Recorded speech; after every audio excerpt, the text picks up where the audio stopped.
కదా నారా చంద్రబాబు నాయుడు గారు రాష్ట్ర పర్యటనకు వెళ్ళారు. అక్కడ నిస్సిగ్గుగా పచ్చి అబద్ధాలను అలవోగ్గా చెప్పేశారు. కొవ్వూరులో జరిగినటువంటి సభలో ఒక సుదీర్ఘమైన ఉపన్యాసం చేశారు. సరే, సుదీర్ఘమైన ఉపన్యాసం చేయడం చంద్రబాబు నాయుడు గారికి అలవాటే అనుకోండి. పచ్చి అబద్ధాలను అలవోకగా టకటక చెప్పేశారండి. నాకు ఆశ్చర్యం వేసింది. నిజంగా భారతదేశంలోనే కాదు, ప్రపంచంలోనే అబద్ధాలను అలవోకగా సిగ్గు లేకోకుండా ఆడగలిగినటువంటి రాజకీయ నాయకుడు ఎవరైనా ఉన్నారు అంటే అది నారా చంద్రబాబు నాయుడు గారు అని చెప్పక తప్పదు. పోలవరం గురించి ఆయన ఏం మాట్లాడాడో ఒక్కసారి వినండి. ఈరోజు ఇక్కడ చూశారు పోలవరం 5 ఏళ్ళు పోలవరాన్ని ఏ విధంగా భ్రష్టు పట్టించారో మీరే చూశారు. ఆ రోజు నేను డయాఫామ్ వాల్ పూర్తి చేశాం. డయాఫామ్ వాల్ పూర్తి చేసి ఆ కాఫర్ డ్యామ్ పూర్తి చేయకుండా కావాలని కక్ష తీర్చుకునే విధంగా పోయి డయాఫామ్ వాల్ కూడా కొట్టుకుపోయే పరిస్థితికి వచ్చింది. ఈరోజు మళ్ళీ దాని మీద శ్రద్ధ పెట్టాం. భగవంతుడు మళ్ళీ నాకే అవకాశం ఇచ్చాడు దాన్ని పూర్తి చేసే అవకాశం. అందుకే శ్రద్ధ పెట్టాం. రామానాయుడు గారిని చాలా క్లియర్ గా చెప్పాను, ఎట్టి పరిస్థితుల్లో 2027కి జాతికి అంకితం చేసే బాధ్యత మనం తీసుకుంటామని చెప్పాను. ఆ దిశగా అడుగులేస్తున్నాం. విదేశ నిపుణులు కూడా పిలిపించాం. ఎందుకంటే ఈ ప్రాజెక్టు మామూలు ప్రాజెక్టు కాదు. ఓసారి ఉధృతంగా వరదలు వస్తాయి. దేశంలో ఎక్కడా రాని విధంగా 50 లక్షల క్యూసిక్స్ వరదొచ్చే ఏకైక ప్రాజెక్ట్ ఈ ప్రాజెక్టు. అలాంటి ప్రాజెక్టు కానీ ప్రమాదంలో పడితే చాలా సమస్యలు వస్తాయి. డిసెంబర్ కంతా డయాఫామ్ వాళ్ళు పూర్తవుతుంది. అత్యున్నతమైన ప్రపంచంలో ఉండే ఎక్స్పర్ట్స్ అంతా కూడా దీనికి సూపర్వైజ్ చేస్తున్నారు. చూశారు కదా, పోలవరాన్ని వైఎస్ఆర్ కాంగ్రెస్ పార్టీ హయాంలో భ్రష్టు పట్టించామట. ఆయన డయాఫ్రమ్ వాళ్ళు వేసేస్తే కాఫర్ డ్యాములు కట్టకోకుండా కక్షబట్టి ఆ ప్రాజెక్టును దెబ్బతీశామట. నవ్విపోతారు ఎవరికన్నా చెప్తే. కాఫర్ డ్యాములు వేసిన తర్వాత కదా డయాఫ్రమ్ వాళ్ళు వేయాల్సింది. నేను అడుగుతా ఉన్నా, మళ్ళీ అడుగుతా ఉన్నా, కాఫర్ డ్యాములు పూర్తి చేసిన తర్వాత మాత్రమే డయాఫ్రమ్ వాల్ వేయాలి. డయాఫ్రమ్ వాల్ వేసి మేము కాఫర్ డ్యాములు పూర్తి చేయలేదంటారేంటి? ఏమైనా అర్థం ఉందా? అన్నీ తెలిసినటువంటి వ్యక్తిని పదే పదే చెప్పుకునేటటువంటి నారా చంద్రబాబు నాయుడు గారు ఇంత పచ్చి అబద్ధాలు ఆడేటటువంటి పరిస్థితికి వచ్చారు. అంతేకాదు, ప్రపంచ నిపుణులను పిలిపించారట. నేను మనవి చేస్తున్నా, ప్రపంచ నిపుణులను పిలిపించింది జగన్మోహన్ రెడ్డి గారు అధికారంలో ఉన్నప్పుడే పిలిపించారు. మీరు ఇవాళ సొరకాయలు కోసినట్టు కోసేస్తూ ఉన్నారు. ఇది చాలా దుర్మార్గం. అయితే ఆయన అంట ఇప్పుడు చాలా శ్రద్ధ తీసుకుంటున్నాడంట. 2027కి పూర్తి చేసేస్తాడట. శ్రద్ధ నిజంగానే తీసుకుంటున్నారు మీరు. ఎందుకంటే ప్రతి వారం వెళ్ళటం లేదు కదా. వెళ్ళకపోవటం వల్ల అక్కడ ఇంజనీర్లు బాగా పనిచేసే అవకాశం ఉంది. అంతకుముందు సోమవారం పోలవరం అని వెళ్ళి సర్వనాశనం చేశారు. ఇవాళ నిమ్మల రామానాయుడు గారికి అప్పచెప్పాను అంటున్నారు. మంచి పనే. కాకపోతే 2027కి మీరు పూర్తి చేస్తారో లేదో చూద్దాం. అది కూడా ఇంకొకటి చూడండి, తెనాలి పర్యటన మీద అలాగే సత్తెనపల్లి పర్యటన మీద చంద్రబాబు నాయుడు గారు ఏ విధంగా మాట్లాడుతున్నారో ఒక్కసారి మీరు గమనించండి. మొన్న వెళ్ళాడు. ఎందుకు వెళ్ళారు? గంజాయి బ్యాచ్ రౌడీని పలకరించడానికి, రౌడీ షీటర్ కోసం వెళ్తారా మీరు? అంటే ఏం మెసేజ్ ఇస్తున్నారు? అక్కడ పోయి మొత్తం మార్కెట్ కమిటీ అంతా విధ్వంసం చేశారు.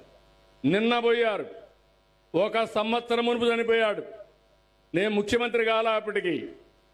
నేను జూన్ 12వ తారీఖున ప్రమాణ స్వీకారం చేస్తే అంత మునిపే చనిపోయాడు. ఆయన ముఖ్యమంత్రిగా ఉన్నప్పుడే చనిపోయాడు. ఆత్మహత్య చేసుకున్నాడు. మొన్న పోయాడు. పోతే బల ప్రదర్శన, రౌడీజం, ఇష్టానుసారంగా పోలీసులు చెప్పారు మీరు వెళ్ళండి, తక్కువ మందితో వెళ్ళండి, అక్కడికి వెళ్ళి పరామర్శించండి, రండి, మీటింగ్ పెట్టుకోవాలంటే పెద్ద ప్లేస్లో పెట్టుకోండి. ఇరుకు సందుల్లో మీటింగులు పెట్టి అక్కడ తొక్కేస్తే ఏమవుతారు వద్దని చెప్పి సజెషన్ ఇస్తే వీళ్ళు చేసిన పని ఇష్టానుసారంగా పోయి కడాన తమ్ముళ్ళు ఎంత క్రూరమో మీరు ఆలోచించండి. మీరు ఎక్కడన్నా పోతా ఉంటారు కారులో, ఎవరికైనా యాక్సిడెంట్ అవుతుంది, ఏం చేస్తారు మీరు? నిలబెడతారా లేదా?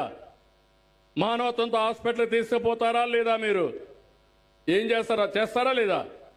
చేస్తామంటే జైలు పైకెత్తండి. మనకు అది జరిగినప్పుడు అది కోరుకుంటామా లేదా అని నేను అడుగుతున్నా. అలాంటిది నీ కారు కింద పడి ఒక అతను ప్రమాదంలో పడితే కుక్కను మరిగా తీసి పక్కన బారేసి వీళ్ళు నేరుగా వెళ్ళిపోతే అతను హాస్పిటల్ తీసుకుపోవడానికి లేట్ అయ్యి అతను చనిపోయాడు. Hit and run.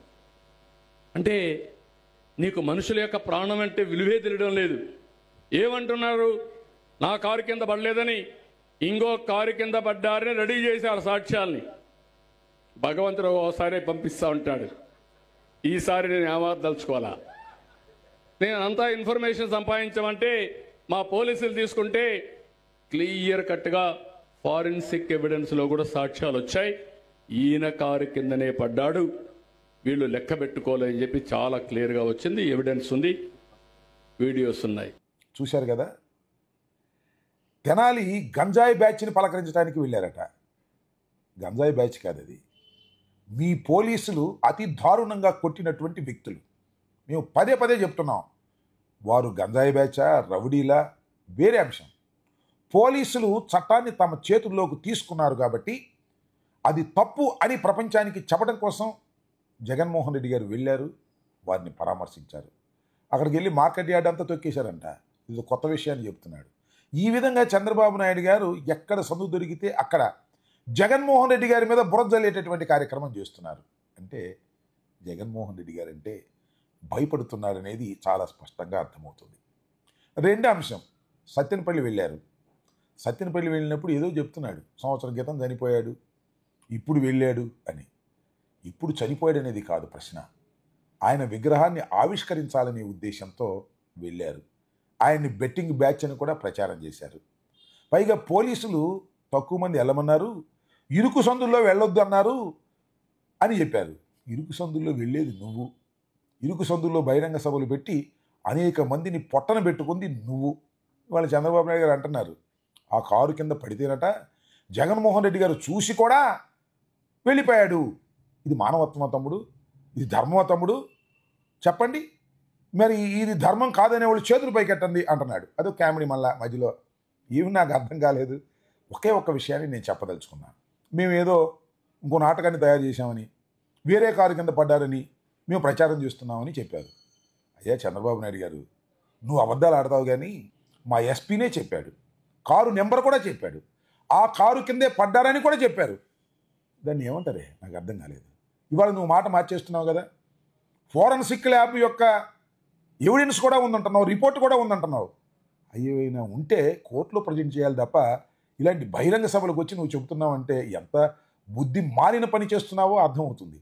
టోటల్గా అర్థమయ్యేది ఒకటే, జగన్మోహన్ రెడ్డి గారంటే భయపడుతున్నావు. ఎక్కడికి వెళ్ళినా జగన్మోహన్ రెడ్డి గారి మీద బురద జల్లాలని, జగన్మోహన్ రెడ్డి గారి మీద కక్షగట్టి మాట్లాడాలనేటువంటి ప్రయత్నం చేస్తున్నావు.